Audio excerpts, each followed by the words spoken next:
we had to get the jersey because the other Jersey podcasters like Joe Budden. I was Joe Budden's bodyguard, and I used to held him down with the strip clubs in Elizabeth. Wow. I used to rap back in the day, you know what I'm saying? So we'd be out there in front of Cinderella's battling, all the battle rapping and shit, right? And I used to hold him down because niggas wanted to do something to him because he and Elizabeth ain't from Jersey City. Right. And I was cool with him. I was cool with his DJ Doughboy. Doughboy was Joe Budden's DJ time. Me and Joe Boy, we still tight to this day, you know what I'm saying? So I held him down because that was Doughboy's boy. Like, yo, man, look out for my boy. I'm like, I got you, I got him. And that's before Pump It Up wasn't even out shit. Right. When that shit got out there, next time I seen that nigga after that, when that song came out, was a strip club. This nigga's buying more at the strip club, wasn't even drinking. He just had the bottle sitting there. You know, I don't drink no more. Then I see him, I take him to a strip club, Onyx in Charlotte. Right. Now he drink again. Then he takes some place he don't drink no more. I'm like, yo, bro, this nigga's a weirdo. That's Budden. And he don't show no love for no niggas in Jersey, bro. Nope. He could have, because there's a lot of people that got platforms that's from Jersey. Yeah. And this dude Joe Budden show no love. DJ Academics, I don't care what he do or not, because he's a bird. His cousin Howard was my boy. His cousin Howard from East Song, rest in peace. He got murdered in B-more and shit. He owned a rim shop out there. He was selling drugs. And the niggas robbed him and killed him, you know what I mean, in Baltimore, Maryland. That's DJ Academic cousin. It's the oldest cousin. Now my man, I grew up with him since they was from East Orange and North. I was from Elizabeth, but I rap. So I always go out to my cousin's house. He had a studio. So we all connected, you know what I'm saying? So, you know, when I play ball, I met a lot of niggas out there from Essex Catholic from balling up, playing ball with them too. So I used to be out there. DJ Academic was a little short, fat turd, you know what I'm saying? You know what I'm saying? Now he doing his thing. It's enough respect, but he don't rep Jersey. You know I get tired of too. I'm gonna say it's one thing. I start bodyguarding in '98. Okay. When I first came from prison, I started bouncing in clubs. Then I ran into Sugar Shane Mosley. He came to the strip club. Cinderella's in Elizabeth used to be there. It's gone now.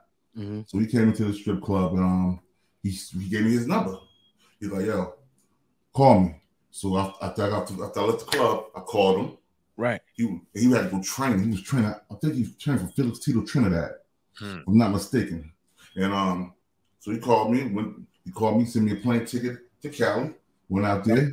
I rocked with him through his whole training. You know what I mean? And he introduced me to numerous other people. And then by me, when I was living in Atlanta, I was around BMF dudes a lot because my cousin they had the same connect. You know, right. My cousin, he should be home soon. He's doing 20, 25 years. He should be home soon though. You know, he's from playing from New Jersey. So we Green County babies, man. Right. Don't just ask me anything. You can ask me my life, how I grew up, whatever, how did I catch my first cases, or whatever you want to do, you know what I'm saying? Because I know. Yeah, we're gonna jump into everything, man. Talk about though growing up in Elizabeth. Talk about, you know, how that, you know, molded you to who you are now, some of the stuff you went through, if you can. Yeah, I could do that. Well, growing up in Elizabeth, man, wow.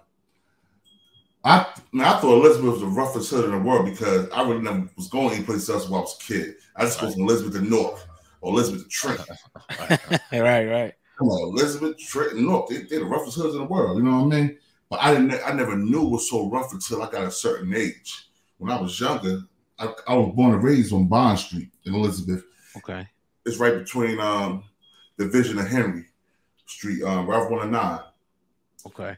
And there's a lot of warehouses around that area. It's a lot of houses. So I didn't know about no projects in Elizabeth at the time because we lived in houses. So, so push came to shove, you know what I mean? A couple of deaths in the family. My grandmother sold the house. So I had to want to move to the projects with my mother, Pioneer Homes. Okay. And that's why I ran into a lot of the E4 Posse cats because at the time, the only one I knew from the E4 Posse, rest in peace, was Mutai Sessions. He was the one that allegedly told to bring the whole organization down. You know what I'm saying? Him amongst a couple other dudes. You know what I'm saying? We gonna get to their names later as the story go along. So it was like a culture shock for me going from a house with yard with neighbors. You know what I'm saying? I grew up with that block half my life, so everybody on the block is like family. Right. My mother, they moved from North but she was like 15 or 16 to Elizabeth, so they was living there all that time. And I was like 11 or 12. Then I moved downtown to the projects, Pioneer Homes. And when I moved down there, bro,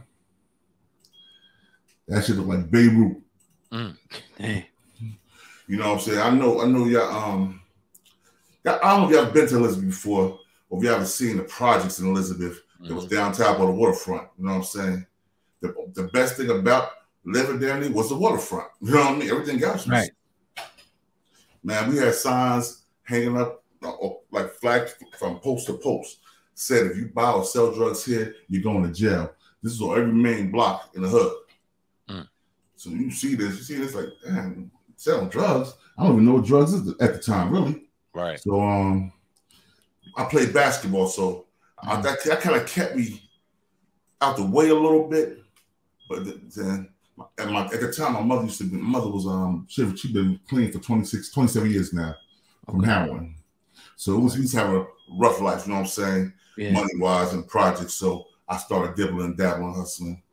The first way I started hustling is I went to some guy. He was like, "Yo, come to my house. I got you." I'm like, "I bet." So me and my boy Malik, you know what I'm saying, we went to the new house. They called him nigga Anthony Eastwood.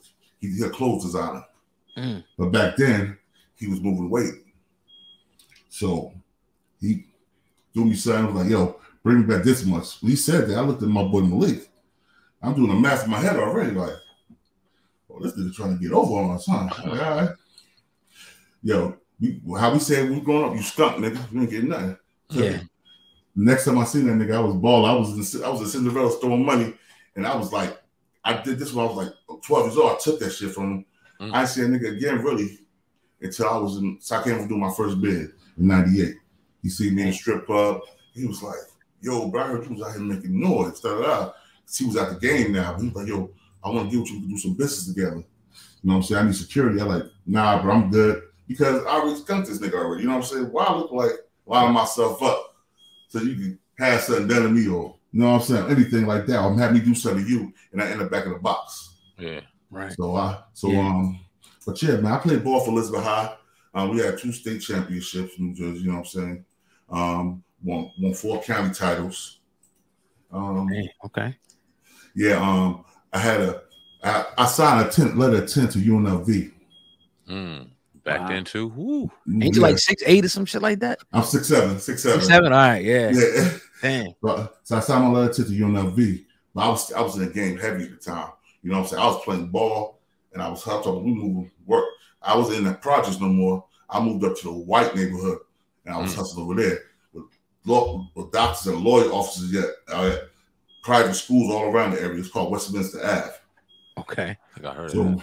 So I turned that block. When I was there, there was nobody over there. I brung clientele was coming. I just started pedaling off the front porch. The next thing you know, I had about 10 runners. You know what I'm saying? Dang. We were making money.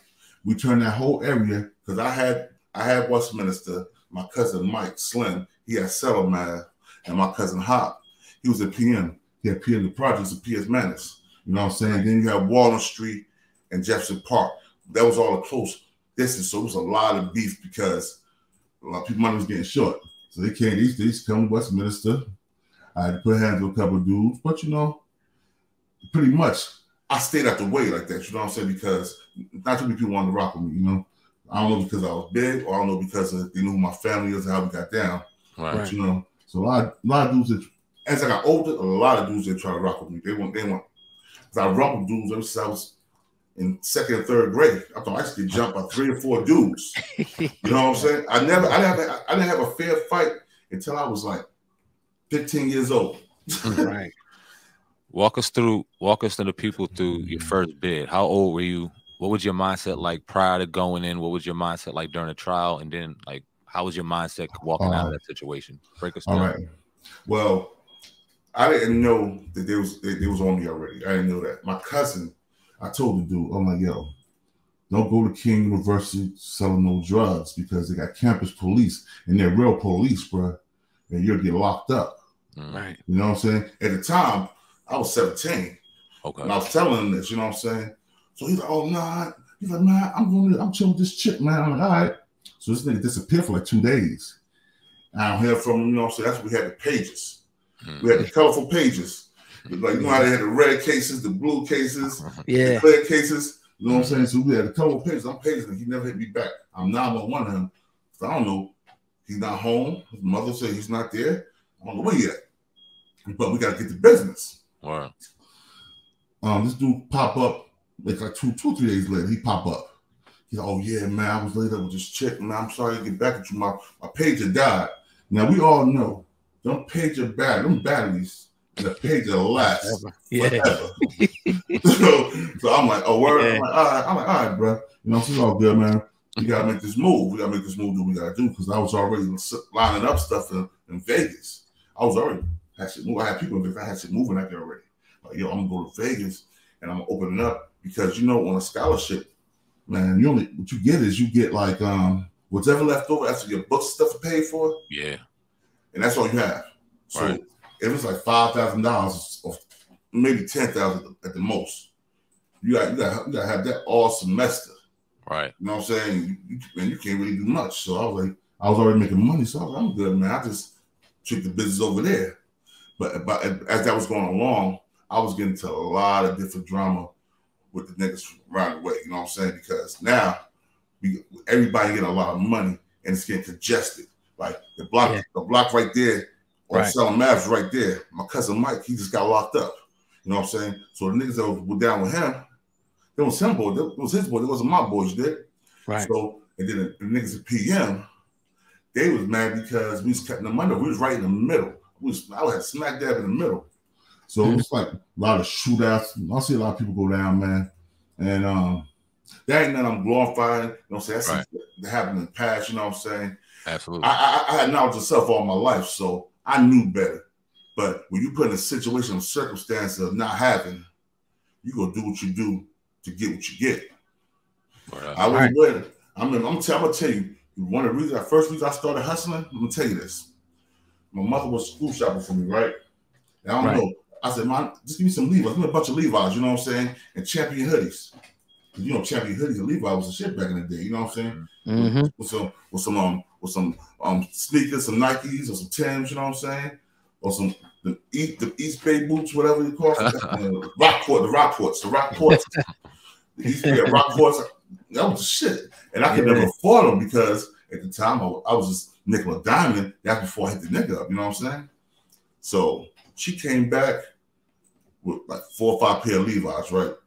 They was a straight leg, colorful Levi's, blue, yellow, green, doodle brown, and black. Yeah, right. I don't know if y'all remember them Levi's back in the day. Hell yeah, bruh. I looked at them Levi's and I looked at the sneakers she bought me. I wanted to spot bits. Back in the day, we had the spot bits, you know what I'm saying? Spot bits sneakers. I wanted them, and I was souped up. Like, yeah, I'm gonna get the spot bits, get these Levi's. Man, she brought that shit out. I looked at that shit. Okay. Yo, I never wore that shit. I started hustling. That's why I started hustling then. But we was getting into a lot of drama as I got older. You know what I'm saying? My cousin kind of found out. I didn't know he was working with the boys. He was working with the feds. He wasn't even working with the police. He was working with the feds. But the state messed the case up. They messed the case up so bad, the feds didn't want the case. They're like, nah. So I'm sitting in there. They got me for possession of over a kilogram of cocaine. They got me for robbery, which wasn't a robbery. You know how it is. Niggas owe you money. Yeah. Shit, you know what I'm saying? Right. They got me for gun charges, but they could never find the guns because I'm gonna keep it real. It was a store called Speed of Sound. They sell speakers there. So the gun I had that smack to do with, I threw that shit right on top of Speed of Sound. Oh, okay. Yeah. And the worst part about it, when I ran straight down into the cops, right? And they're like, oh, you all right? I'm like, yeah, man, some guys were trying to chase me. I'm like, I'm going home. So I get home, wasn't thinking about it, not knowing the nigga was gonna tell my robber. Damn. So now, I guess they locked me up. First, I'm gonna tell you how they did it. I was on my way to Vegas. I was getting ready to hit the airport. Like, I'm going to hit this airport and go make it happen, do what it do. You know what I'm saying? No motherfucker stop me. Nah. Come here. I'm glad that they stopped me then, because if I would hit that plane and took off somewhere, they would have gave me each state I went through. Ooh, yeah. And think about it. Newark Airport to Las Vegas, Nevada. Yeah, you moving. So they caught me there. They were stupid. The state police caught me there. They were stupid. At the time, I didn't know that the feds was on me. So they raided I had a room in the house I was renting. I rented a room, that's why I used to do my workout of. I had to buy it all back up. They raided there. But when they raided there, they found like a key and a half of crack, some guns, and some money. But the one thing about that, they can charge me because they had the wrong apartment door number. Put it like this: say I live at F, right? But they have E on the thing, apartment E, and you still kicking my F door. That was some good lawyer work. Yeah. Right. Cost a lot of money too. Cost a lot of money to get out there. But so I wanted. I go in there. I'm gonna sit. If I sit, my bed was what was it, $500,000 at the time. Right. So I'm gonna sit. I'm gonna sit so his bell go down. And then when it dropped down like $250,000, something like that, to get to $25,000 to get to the bell bond or whatever. But the more money that you make, you can't show that money like that. You know what I'm saying? So I sat for so long. I got indicted. In my indictment papers, I started reading what we call it discovery. Reading discovery. And I'm looking. My cousin name, all in the discovery. He telling everything. He tells me when he got caught at King University, all the way to when I smacked old boy with the pistol that owed me money. He told all that shit. He told him about the apartment. He told him that I was going to college. Yo, check this out. These motherfuckers waited. I was 17 when they started watching me. They waited I turned 18 January 24th, 1994. Dang. May 6th, 1994, they locked me up before I could even go to college. It was a gun. Riley Massimino was a coach. He came to visit me. He was like, "Yo, we can't have it because we just got out of trouble with LG and all them stuff like that." Yeah. So, he's like, "Hold your head, but we can't do nothing for you." You know what I mean? I was like, I understood though. You know what I'm saying? Now I'm 6'7". I'm 200. I went to jail. I'm 6'7", like 230 pounds at the time. So I was a small dude. You know what I'm saying? Weight wise. Wow. So I get in there, and I'm a bunch of wolves. When I said wolves, I'm looking at these like, oh, these some big ass niggas. I'm talking about they like brolic. I'm a slim. I'm a basketball player. You know what I'm saying? But I also was trained in martial arts and I boxed a little, so I was always all right. You know what I mean? But I was still thinking I'm young. I'm 18. I'm still a baby. Really, I'm shook to death. Yeah. And when they told, I'm tell you what happened. They had me in the holding cell, right? And it was like, yo, if you tell us your connect is, we'll make all this go away. Damn. And I looked at him. I like, take me to my cell, nigga. What's wrong with you? You know, stupid. Trying to get me killed. You know what I'm saying? Right. Yeah. Because I was moving work from Houston, Texas to Jersey. I was getting it from there. At the good price. I'm talking about, you know, the petticoat was pure. It was like, wasn't stepped on a nothing. It was the best product out there. And I'm talking about, I remember back in the day, we had the dope game on lock out there. I never sold dope. I never liked dope because I had a lot of family members who was addicted to that. That's a horrible drug to get a hold of. Heroin, rather. It's a horrible drug. So I never peddled that too much. You know what I'm saying? I had my hands in here and there. You know what I'm saying? Making deals. Middleman. I middleman a lot of shit with that. You know what I mean? Right. I didn't want to really touch that. It was too dirty. Brought too much shit. It was too dirty. They do it. Man, those things stab the shit out you. That call the cops or that shoot you just to get that fix because heroin is a physical dependency. Like the oxygen kids be on now. Right. You know what I'm saying? A physical dependency. So I was like, nah, man, I ain't mess with that. And then at the time, they was giving for heroin, for opioids, they was giving way more time than they was giving for coke. I'm talking about like, say you get 5 years for coke, they give you 10 years for heroin. Damn, fuck that. Yeah, I'm like, nah, I'm good on that. So I pretty much kept my hands clean of that. But so I lost scotch or everything. I'm in the cell, I'm sitting around. And I just said, you know what? I got indicted. So when I got indicted, I look at the paperwork. I said, I see my cousin's name. I'm like, all right. Now I'm sitting for a minute. Now I'm sitting for like 6 months. Right. And I'm like, the bell. I told my lawyer, like, yo, get me out of here. He's like, what you mean? I'm like, bell me up. Give me a bell.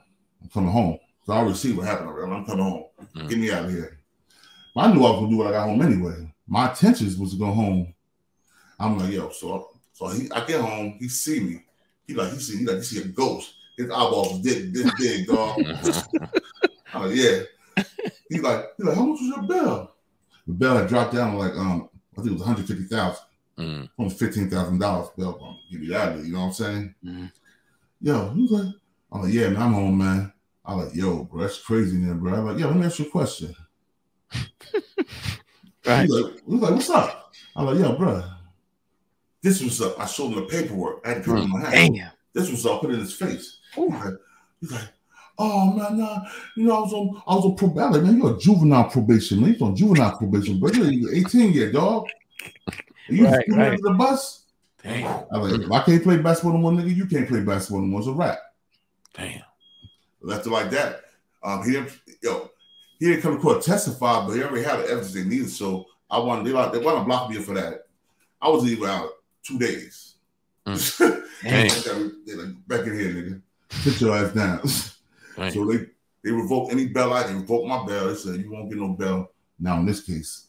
So I sat there. I sat in Union County Jail from May 94 to, what was it? Oh, I forgot what year they opened Southfield Prison, 1997, right? Say it again. Southfield State Prison in Bristol, New Jersey. Okay. 1997. Okay. I said in Union County from 94 all the way to 1997. Shit. And the tier they had me on, because I was looking at my bell, I'm like, look at it, I'm facing 20 years for what? I ain't killed nobody. Right. You know what I'm saying? Nigga, I wasn't even moving 4 or 5 birds. I moved a bird here, a bird there. I was getting money though, because back then you could get money quick. So I'm like, yo, they had me like a cane cutting staff. Like, man, you got me on a $5,000 bell. Got dropped it down to $150,000. Got revoked my bell, and now you're talking about want me to talk about 20 years. Never had a case in my life. 20 years. You want me to talk about 20 years? I'm 18, bro. You know what I'm saying? Like, nah, I sat there. What wound up happening? They gave me like 4 or 5 year sentences, ran concurrent. I had a 5 with 85. Mm-hmm. I had a 5 with a 2, had a 5 flat, had a 3 flat, and I had a 5 with a determined. We could do from 1 day to 5 years. Okay. And they ran a concurrent. So basically, it was only 5 years, but me not being knowledgeable about the courses like that, all them other cases that I copped out to, that was another felony conviction on my jacket.